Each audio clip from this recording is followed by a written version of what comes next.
The factors, when we did that analysis, that correlates with retention are all emotional. I feel like I have job security, came out as number one. Yeah. If you go from I don't enjoy my job to I enjoy my work, the retention percentage doubles. Wow, doubles. It's like it goes from in the 30s to in the 70s. So clearly joy matters. Enjoying work matters more than you would think. Yeah. Companies need to start thinking about employees like they think about customers. So you would never, say, here's the one product I have to sell, take it or leave it. Today, it is my great pleasure to host TED speaker and Boston Consulting Group Managing Director, Debbie Lovich. Debbie has done a ton of research on making work work, and since top talent is up to 10 times more productive, our discussion today delves into what truly drives joy at work and its profound impact on employee retention and effectiveness. It's an extra long episode towards the close of our second season of the Future Work podcast, which I hope you'll enjoy. So let's dive in. Hey Debbie, thanks so much for being on. Thanks for having me.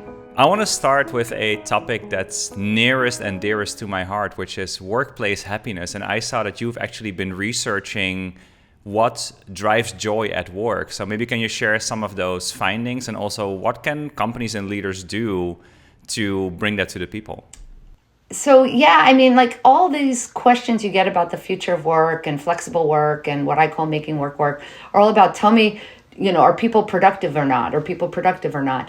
And, we took a look actually just, to explore, like, what does productivity have to do with retention? And we're still in a tight labor market globally. Like it's in the US, it's hovered between 1.8, 1.4 jobs per job seeker, right? And that's assuming a perfect match. So there is a tight labor market still, maybe not as tight as it was the Great Resignation, but so people should care about retention. And by the way, even if the labor market wasn't tight, we all know a high-performing employee is worth anywhere from 4 to 10 times an average one. So we wanted to look at what drove retention. So we did a quick survey. It's not published yet, but so you're getting advanced info.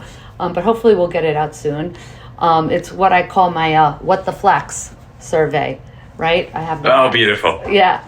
And we ask people, do they enjoy their jobs? And are they effective at their jobs? Right? So as a proxy for joy and productivity. And what we saw is if you compare people who say they're not effective to people who are effective, those who are effective are more likely to stay with the company. So it does lower the attrition risk. But it's like you get a 5-point boost. Not a big deal. Okay. 5 points. Okay, 5% more will stay. But if you go from you take the low joy, I don't enjoy my job, to I enjoy my work, the retention percentage doubles. Wow, doubles. And so I'm not surprised that people who enjoy their work, want to stay. Like, of course, if you like your job, you'll want to stay.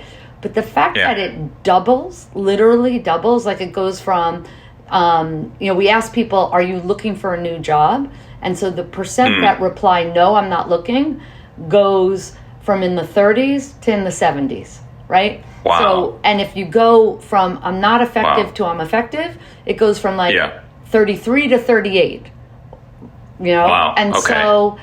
So clearly joy matters. Enjoying work matters more than you would think. Yeah. If someone says like, okay, I enjoy my job, what is underneath that? Like, what can people do to get people to say that? So we looked at a couple of things. So one, like not all work is equal. So we actually in the survey broke down types of work. So you have focus work, admin work, interactive work, overseeing work, administrative work, right? So we broke out types of work. Both, we asked them joy and productivity overall, but then we also said, okay, admin work. How effective are you at it? How much do you enjoy it? How much time did you spend on it last week? Because if you just ask time in general, they'll get it wrong, right? So go look at your calendar. And we also said, where are you most effective, home or at work, remote or work? Because we wanted to test some of those things. And what we found, if you correlate joy with an individual task, with overall joy, it's fascinating. So for individual contributors, if they enjoy their focus work, their affiliation and culture work, and their interactive work, they will enjoy work, right? And what you saw in the data is that individual contributors spend about almost 30%, 29% of their time on admin work. And admin work would include things like email and what's in that bucket? Filling in forms, taking care of logistics, like admin work, mostly email, I think, to be honest. Wow. And so the takeaway is if you want to drive joy, you better make focus work, affiliation and culture, and interactive work more joyful. And so, and then we took it a step further and we asked people like, okay, when you can't do your work effectively, what gets in the way? And there are things like I'm too distractive, I spend too much time waiting for others, I'm not motivated, the work I do is needlessly complex, right? So I don't have the right tools. And we asked them a bunch of things. And what we found was the things most correlated to joy and therefore most correlated to retention was motivation. I'm not motivated to do the work. I'm not, I don't have enough support. The work I do is needlessly complex. I'm not given tasks that suit my skill set. So you could start to peel apart and see the types of things that drive joy. Yeah. And if you look at it, a lot of it is in the hand of the manager.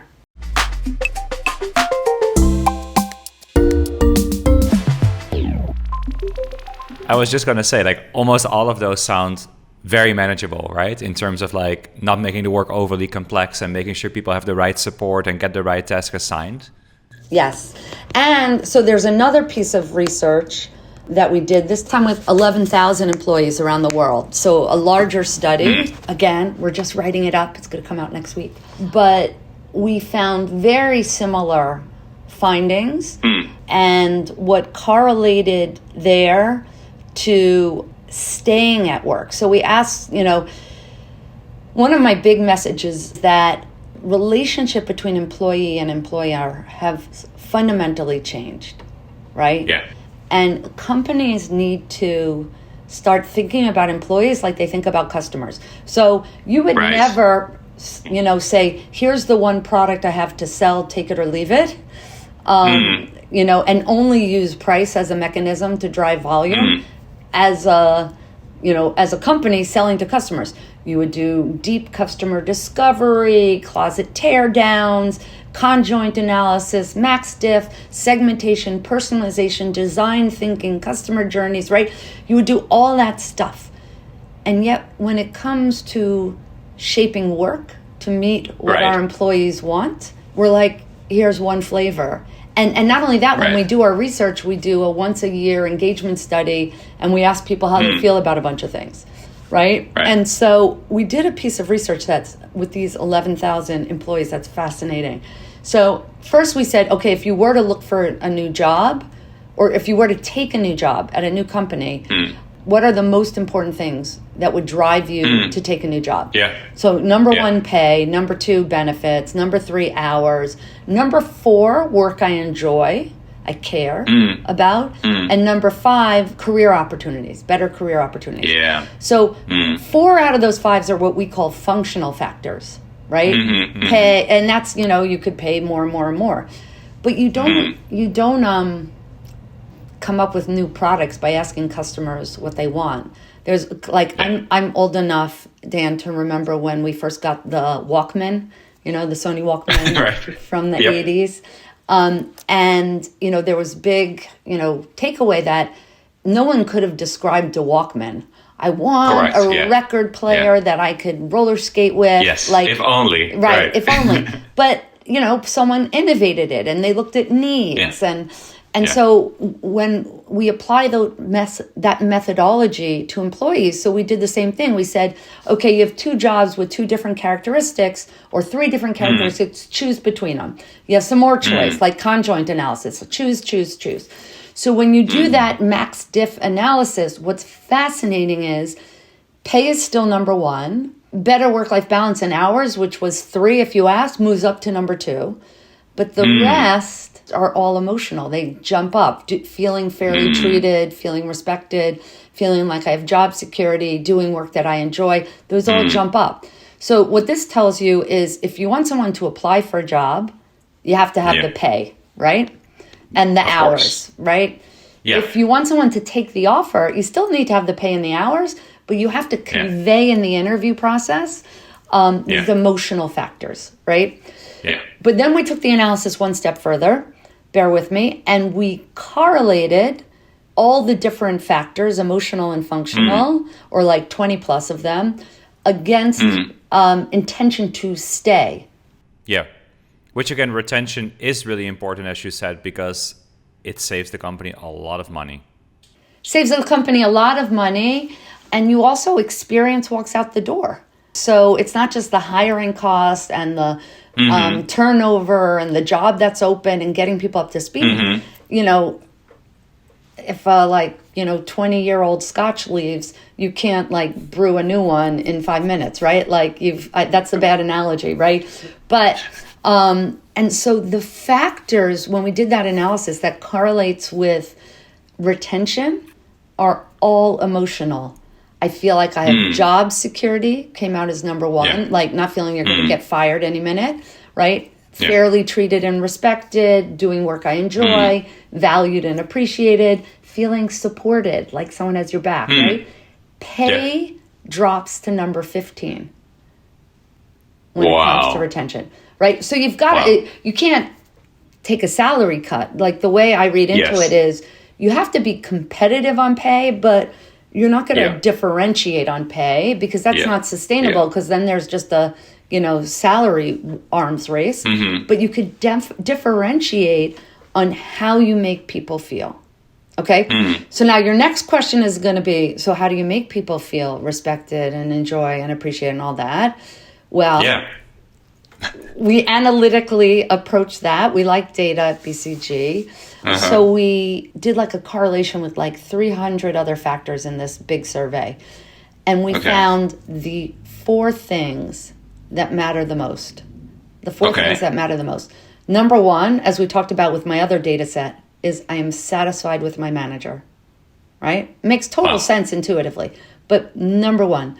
Number 2, I have access to resources to help me be successful. Right? That could be training, that could be tools, right? Right? But I have access to research. Number 3, really fascinating, is everyone has a fair and equal chance to succeed. DE&I. No matter where I come from, which gets to remote work too, by the way, because people are like, oh, I'm missing out on the hallway opportunities to, schmooze with the leadership. No, everyone needs to have a fair, if you're a company that you got to be schmoozing to get promoted, right, there's a problem, right? That's what this tells you. And then the last one is someone senior at work actively supports me, right? You have a mentor. You have one who has your back. So it starts to tell you, right, it's the manager. It's the manager, right? I mean, there are a bunch of things. Manager matters. Yeah. The manager matters. That's exactly the title I put on the slide with that data. I actually put the manager really matters. Really matters, yes. Right, really matters. So it's really important. Beautiful.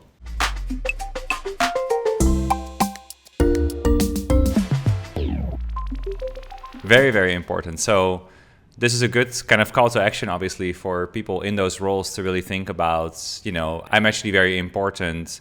Then what are some things that they can put into place? So what are things that, if we wake up on Monday morning and we want to do things differently and we want to bring more joy and therefore retain people better, like what are some things that I can put into effect? What I would do right away is figure out what a great manager looks like in your organization, right? What I wouldn't say is go out and buy a textbook or go to a course on how to be a great manager. Right? That's like saying you get in shape by watching an exercise video from the couch or... If only. Yes, or going to a spa for a week. So what we encourage people to do is find your best managers. And, sometimes it's word of mouth and best first line managers. The ones who are at the rock face of joy. The day-to-day for the most people. Yeah. They could be people with the best retention, the best productivity, the best safety record, like... Who are the people who are delivering both joy and productivity? Find them. Yeah. And then do the ethnography, do the closet tear down of great managers. Yeah. And figure What's your out, secret? How do you do it? And you know what? They won't be able to tell you because it comes naturally. Right. So you literally have to follow them and then follow an average manager. And you will see with total clarity the bazillion things they do differently, right? They spend time out on the floor, or they spend time randomly picking up the phone and calling people. When they talk to people, they ask them about the kids. They remember the kids' names.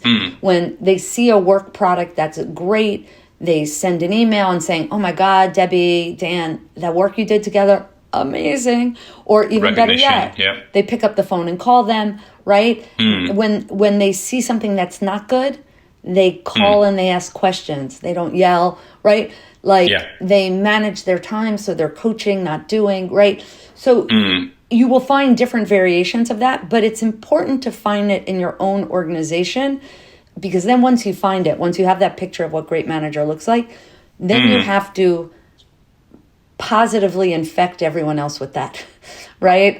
You have to copy and paste it into everyone's DNA. I probably shouldn't use the word infection, but like a good, vaccine. Yeah.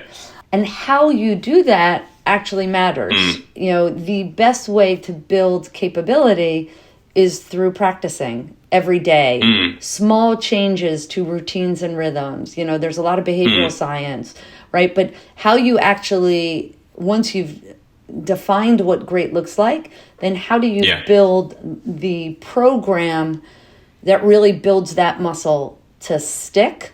Because if you just train on it, it goes away, like the video from the couch, right? So you've got to really do it differently. And what would you say to, because it sounds like something that, of course, you can do this at an organizational level, and this can be like a big HR program, but it's also something that someone can just pick up individually, right? Someone can say, I want to be that great leader because great leaders really matter. And so I'm going to shadow someone, and therefore I'm going to build a stronger team. And the more that I have consistency and longevity in my team, the better we will all perform. Are there some other reasons for leaders to get really excited about this and basically start shadowing people and understanding why they're so good at what they do and how to apply that?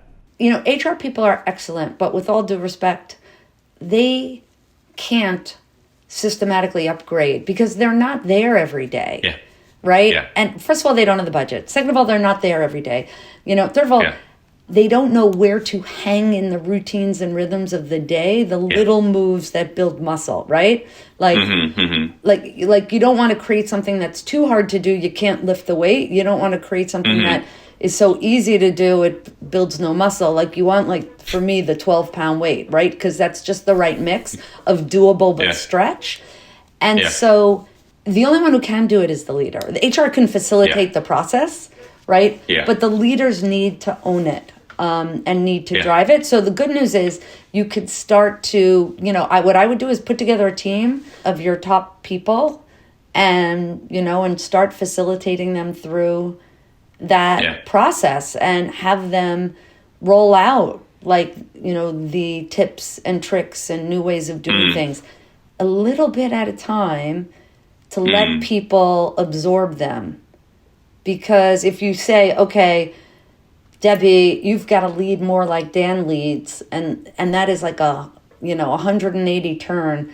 I'm never going to get there. So it's just like, give me a little bit to try. Let me see how it works. Let me get another little bit 6 weeks later. Let me try it, see how it works. Let me get another little bit. So you're actually building a process of always looking for how to make managers better, which is good because work is always changing. And so what is good today may not be good tomorrow, right? Like just go pre-COVID good manager, post-COVID good manager. That's a reason hybrid work isn't working for a lot of people because people don't know how to manage, inspire, motivate, coach, connect, mentor distributed teams. They only knew how to do it in the hallways. So you have to continuously surface what great looks like and spread it out.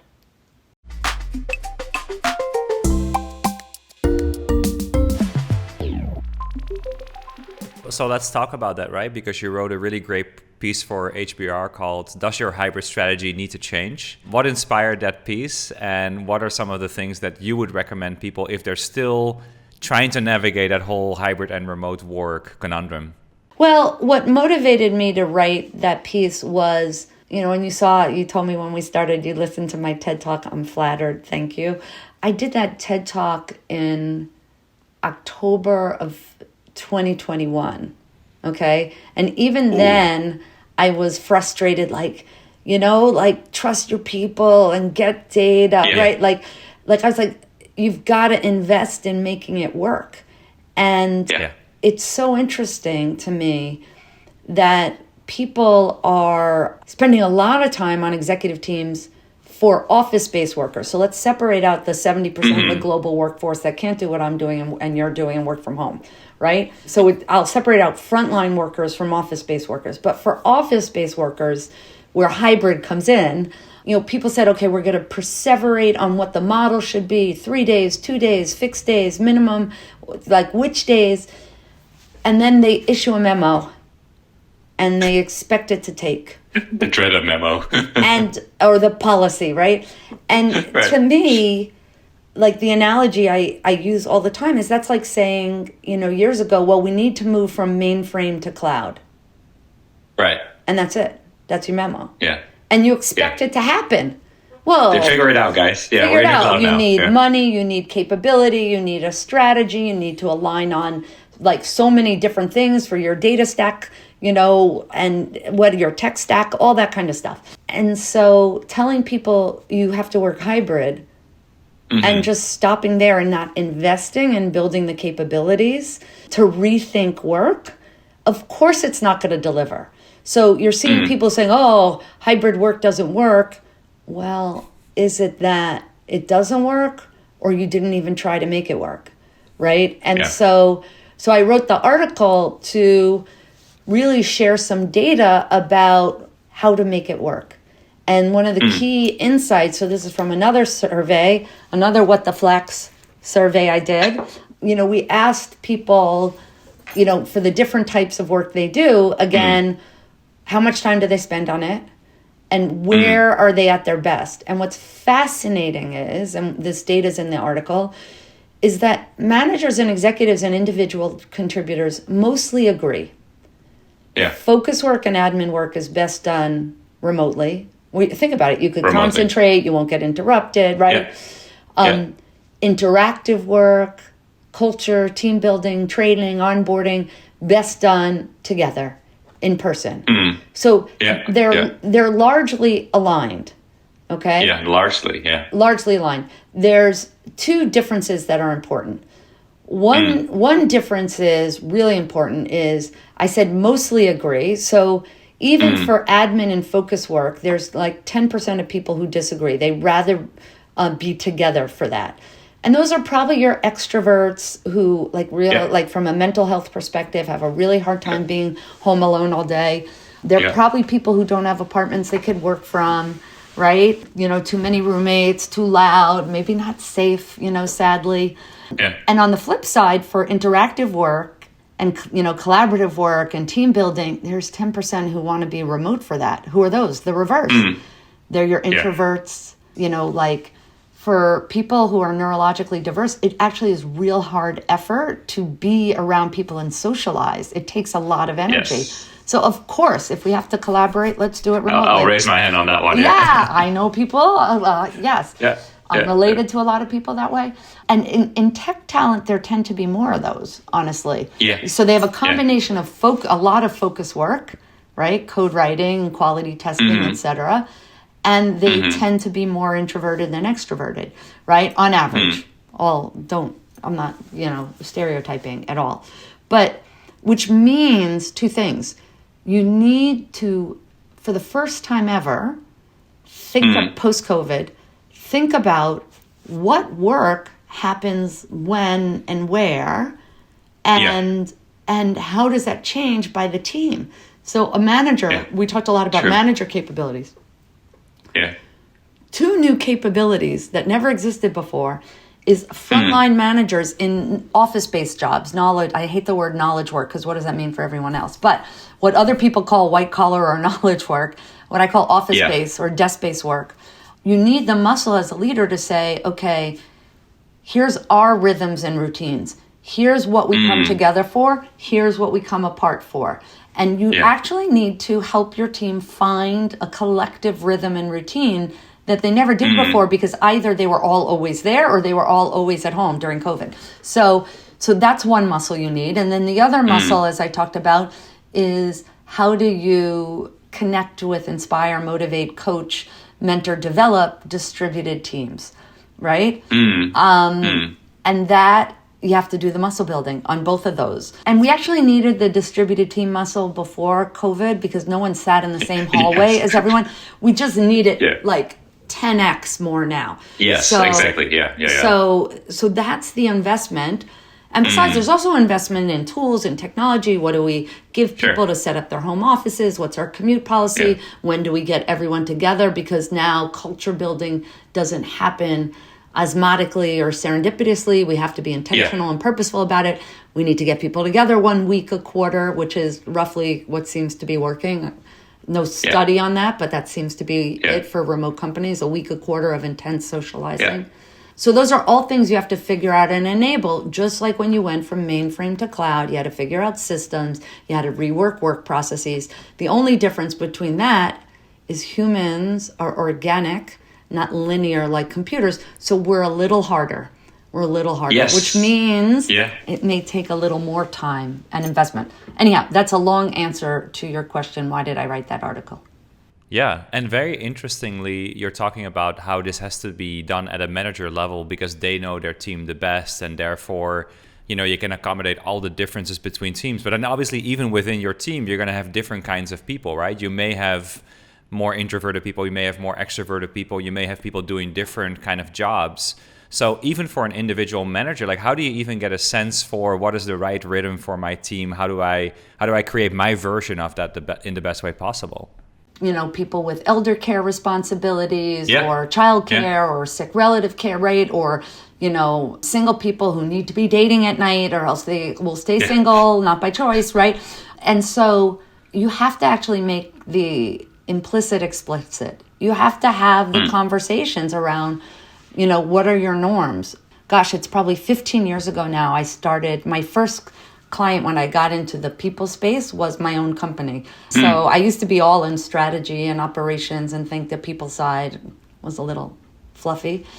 And then for a random set of reasons, I started collaborating with a Harvard Business School professor who wanted to study how we work better. Anyhow, long story short, the process we ended up creating that is still in place today, a decade and a half later, is one where because we're always forming new teams because it's consulting, so you're always on new projects. So you can't just learn it once and go with it. You're like constantly. We actually have a norming document that everyone fills in at the beginning of the case, and it's things like, are you a morning person? Are you an evening person? What does end of day mean to you? Like after hours, if it's an emergency, what's the best way to get in touch with you? What do you do for fun? Like just so that the team could have a facilitated conversation to create a set of norms. What technology, are you call me, text me, Slack me, email me, WhatsApp me, right? Let's align on some channels, right? That's all in there. And then you could come up with a set of norms. And then every week, literally, you do a retrospective on how we worked. Not just on the work, but how we worked. What worked, what didn't, what should we change for next week? And even, by the way, if the norms work great for everyone, the work of the work may change next week. And so you want to change it up because you have a different set of deliverables. Like a finance team at the end of the month has to close the books. They're going to be in a room together. The rest of the month, or the rest of the quarter, who cares where you are, right? So anyhow, getting that. So you call it a norming document? Yeah, we call it, let's fill in our team norms. And we just have a template.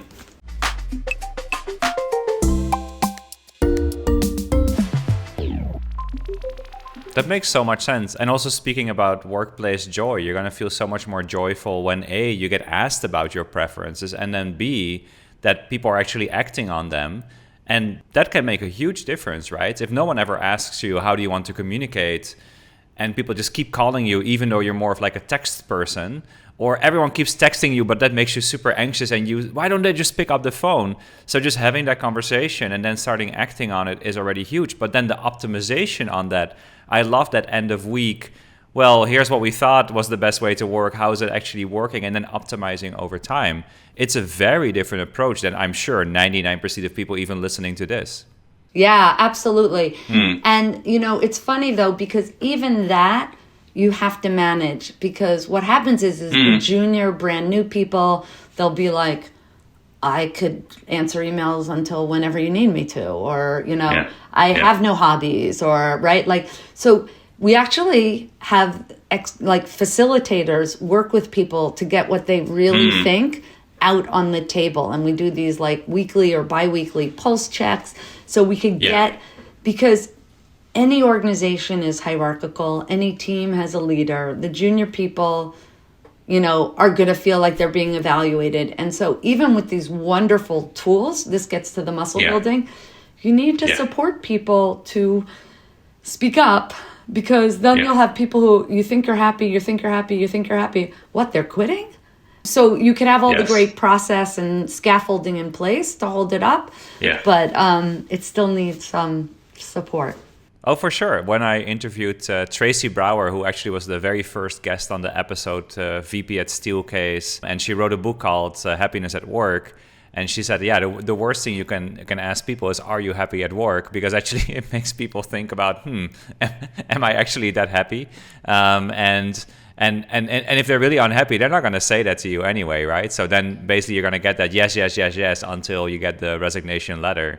So speaking of happiness, and also about something you mentioned earlier in the conversation, that we spend so much time on admin work, I'm still kind of thinking about that 30% spending on admin work is way too much. I'm sure most people hate it. Now, obviously, we're in the age of AI. Do you see a role for AI? I know you wrote about AI taking over menial tasks. Do you see a role for AI to reduce that 30%? And then if that's something that it can do today, like what does it look like 3 years from now, 5 years from now? Well, everyone wants to know that, right? Like there's no crystal ball. But no doubt AI and generative AI are going to change our jobs the same way automation changed factory work, right? I think we need to be very careful to keep joy front and center in the equation when we're looking, because right now everyone's scrambling use case, right? And they're looking for productivity. But if you take away the stuff that gives me the most joy, not intentionally, maybe that's not such a high ROI use case because you're going to lose me, unless you wanted to lose me, But if you take away the stuff that sucks the joy, like the Dementors in Harry Potter, right? They just like that.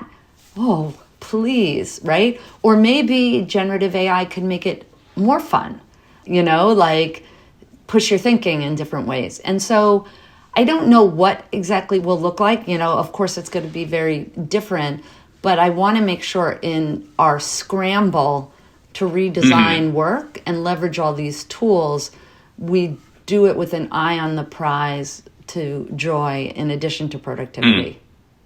I assume that productivity is going to have it. Yeah, to increase joy. And the best way to do that is create with people, give them the agency over it. Like, okay, we have this tool, it could theoretically do this, but before we do, let's think about the parts of the job we love. What would make us love it more? Let's think about the parts of jobs we hate. Let's stretch to see, is there a way to get down the hate with it, right? So not only will it be better for what you needed to do, also people will feel like it's their creation as opposed to it's being done to them. There's a sense of buy-in.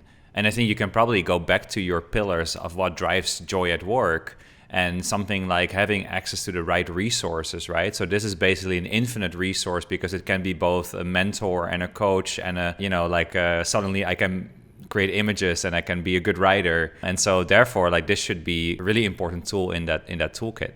Yeah, but even go back to what drives, joy and retention. I have a senior person personally supports me. Okay, technology can't do that. That's it. Yeah, it can't do that. Yeah. And even if you get it to like write personalized notes and send them out for you, you still better take it off and fill it in with detail only right, about the person. Or better yet, have it make a schedule for you, but you block the 4 hours to call everyone on your team and, whatever. So it can augment and it could help you do it more efficiently, right? But those are the things you just have to pay attention to. Be careful.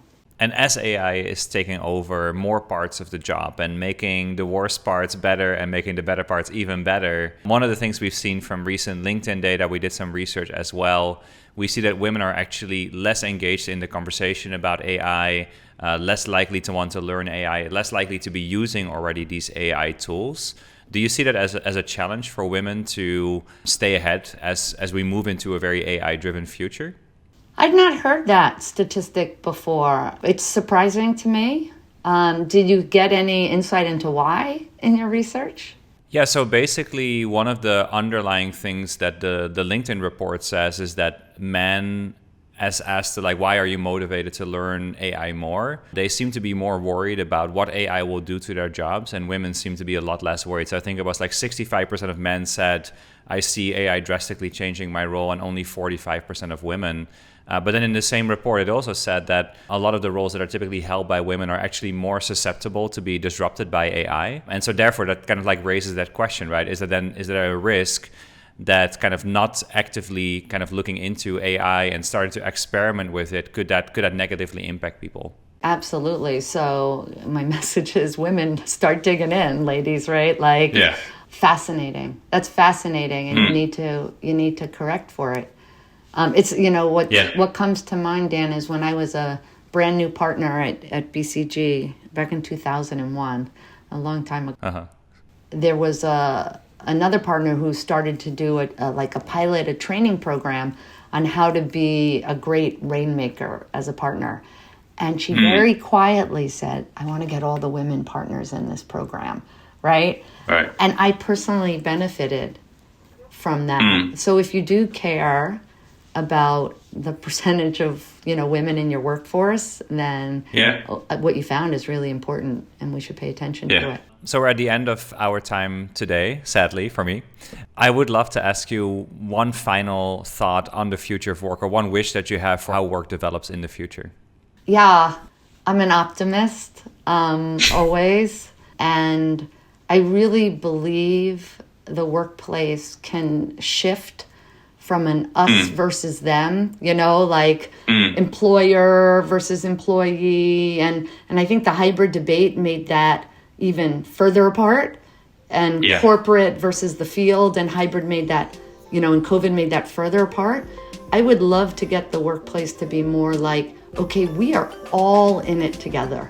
We're all in it together, and we all have a seat at the table for rethinking what work is, so that we can all reap the benefits, financial benefits of productivity, and the financial and the work-life benefits and the joy and sense of accomplishment benefits. So I'd love to see workplaces become, and I believe they can, to become much more employee-centric, so it gets rid of this us versus them divide, but it's, hey, we all are just trying to get the best out of everyone. And somehow COVID made that feel further apart. So I think we have to put the effort in to get it closer together. Okay, I love that. Thanks so much for being on. Thanks for having me. It's fun to talk about my favorite topics. So thanks for being interested. That's great. Dan. Great to have you.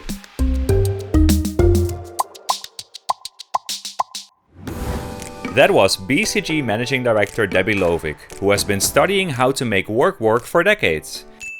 Here is what I picked up from this fascinating conversation. Number 1, the link between joy and retention. Debbie's research reveals that employees who enjoy their work are far more likely to stay with their company. The retention rate more than doubles for those who find joy in their job compared to those who don't. Number 2, work types and environments. It's also fascinating to hear how different tasks affect our happiness. Focused work, administrative tasks, and interactive work uniquely shape our job satisfaction. Equally important is the environment, remote or in office, and how it aligns with those tasks. Number 3, the role of management. The role of management in all of this cannot be overstressed. Managers are pivotal in fostering an environment where employees feel valued, supported, and fairly treated. Satisfaction with someone's manager, access to necessary resource, equality in opportunities, and support from senior leaders are all crucial factors for employee happiness and retention. Number 4, the evolving employee-employer relationship. The conversation today with Debbie also highlighted the evolving relationships between employers and employees, necessitating a personalized approach to the employee needs and preferences. It's all about understanding that each employee's requirements and aspirations are as unique as the customers that our companies cater to. And finally, the future of work and AI's role. AI's potential to reshape our jobs by enhancing joy and reducing mundane tasks is enormous. But, says Debbie, it's crucial to balance AI implementation with an eye on employee happiness alongside productivity. Don't let AI remove the work that you enjoy doing. So in conclusion, Debbie shared an optimistic vision for the future of work, where it's less about us versus them and more about employers and employees collaborating to redefine the workplace, focusing on mutual benefits, productivity, and a shared sense of accomplishment and joy. Join me again in 2 weeks when I speak to Liam Martin, the co-founder and CEO of Time Doctor, a time tracking tool, and the founder of Running Remote, a conference about remote work since 2017. In this interview, we discuss time tracking data, focusing on outputs, managing asynchronously, and why remote companies are more profitable.